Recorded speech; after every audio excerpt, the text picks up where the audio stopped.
Tonton video ini sampai selesai agar Anda tidak gagal paham.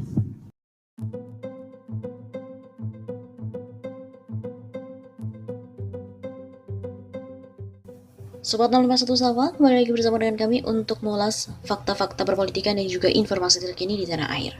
Terkuak, BPJS Ketenagakerjaan ternyata anggarkan 3,1 miliar rupiah untuk main golf. Netizen bilang rezim paling edan. Pegiat media sosial Helmi Felis tidak habis pikir dengan kelakuan para pemangku kebijakan, terutama yang ada pada BPJS Ketenagakerjaan. Pasalnya, belum usai heboh soal aturan jaminan hari tua, JHT hingga kini masyarakat juga digegerkan dengan temuan anggaran 3,1 miliar rupiah, di mana digunakan BPJS Ketenagakerjaan untuk para pejabat bermain golf. Hal itu diketahui dari postingan akun @rakyatpekerja di Twitter. Laporan BPJS Ketenagakerjaan tahun 2019, 3 miliar buat main golf. Tulis admin @rakyatpekerja dikutip dari redaksi idxchannel.com pada Kamis 24 Februari. Dalam dokumen Aggressive Growth for Sustainable Protection Integrated Annual Report 2018, halaman 67, terdapat jaminan keanggotaan golf sebagai salah satu aset tidak lancar perusahaan.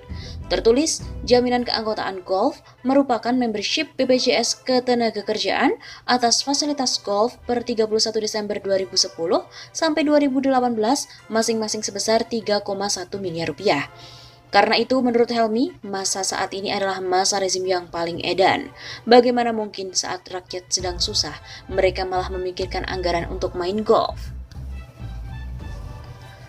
Rezim ini paling edan, rakyat sudah susah, mereka masih sempat memikirkan anggaran untuk main golf.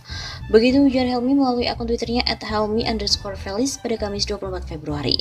Cuitan Helmi pun mendapatkan dukungan dari warganet sebab memiliki keresahan yang sama, betapa tidak iuran yang dikumpulkan dipakai seenaknya saja. Iurannya maksa pakai peraturan, dipakai enak jidatnya, ujar akun Derafa.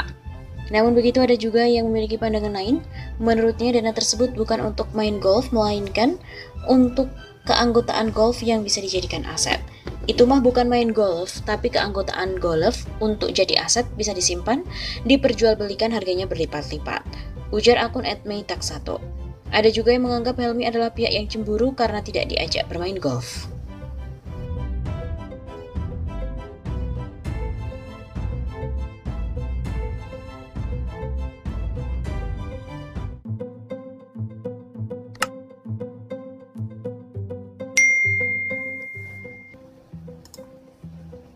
Dugaan Said Didu terbukti, ratusan triliun duit JHT milik buruh dipakai oleh pemerintah. Dugaan mantan Sekretaris Kementerian BUMN Said Didu mengenai dana jaminan hari tua atau JHT digunakan untuk pembiayaan pemerintah terbukti. Pihak BPJS Ketenagakerjaan telah mengkonfirmasi bahwa ratusan triliun dana milik buruh telah diinvestasikan melalui pembelian surat utang negara.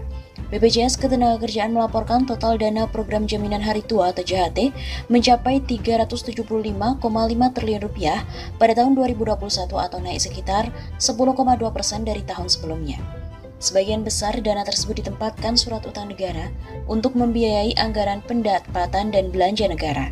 Sebagaimana komitmen kami untuk memastikan pengelolaan dana JHT sesuai dengan tata kelola yang baik dan berpedoman pada ketentuan yang berlaku. Kami mengelola dengan sangat hati-hati dan menempatkan dana pada instrumen investasi dengan risiko yang terukur agar pengembangan optimal, ujar Direktur Utama BPJS Ketenagakerjaan Anggoro Eko Cahyo dalam keterangan resminya. Anggoro juga merinci 65% dana JHT diinvestasikan pada obligasi dan surat berharga di mana 92% diantaranya merupakan surat utang negara. Kemudian 15% dana ditempatkan pada deposito di mana 97%-nya berada pada himpunan bank negara dan juga BPD. Selanjutnya 12,5% ditaruh pada saham yang didominasi pada saham blue chip yang termasuk dalam indeks LQ45. Lalu 7% diinvestasikan pada reksadana di mana reksadana tersebut berisi saham-saham blue chip yang juga masuk dalam LQ45. Terakhir sebanyak 0,5% ditempatkan pada properti dengan skema penyertaan langsung.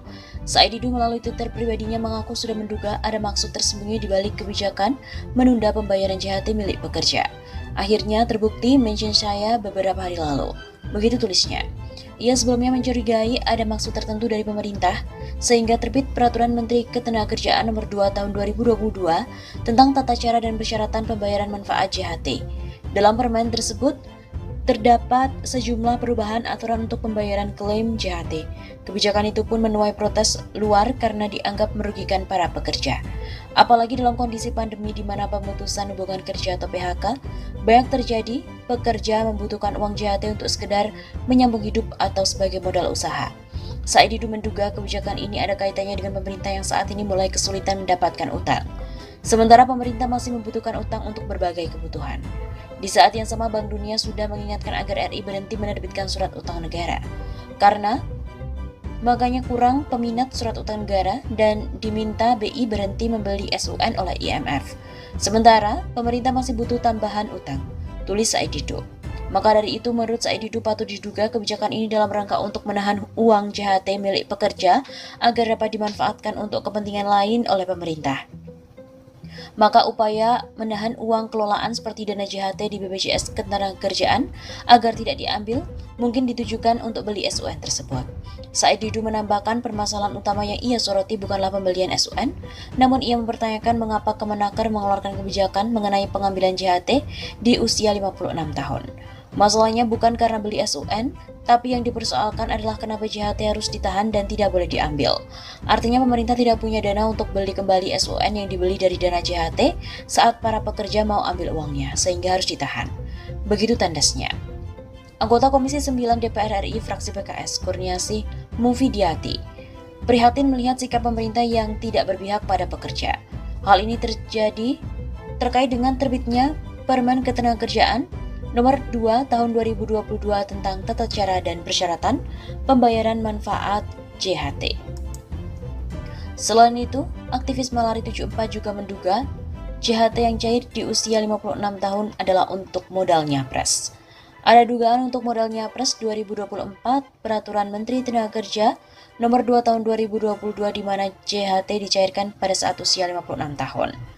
Ada unsur politiknya, JHT bisa cair usia 56 tahun. Saya menduga dana JHT digunakan modal nyapres 2024. Kata aktivis Malari 74 Salim Hutejulu kepada redaksi Suara Nasional. Menurut Salim, Presiden Jokowi mengakui tidak ada visi dan misi menteri dari pernyataan di Permenaker Nomor 2 Tahun 2022 atas sepengetahuan Jokowi. Kata tahanan politik era Soeharto ini, dana JHT diduga dinikmati partai politik. Anggota DPR diam saja, ini diduga mendapat bagian juga. Salim juga mengatakan pencairan dana JHT pada usia 56 tahun sangat menzalimi kalangan buruh. Permenaker Nomor 2 Tahun 2022 harus ditolak, kawan-kawan buruh bisa melakukan gugatan ke PT UN. Begitu jelasnya.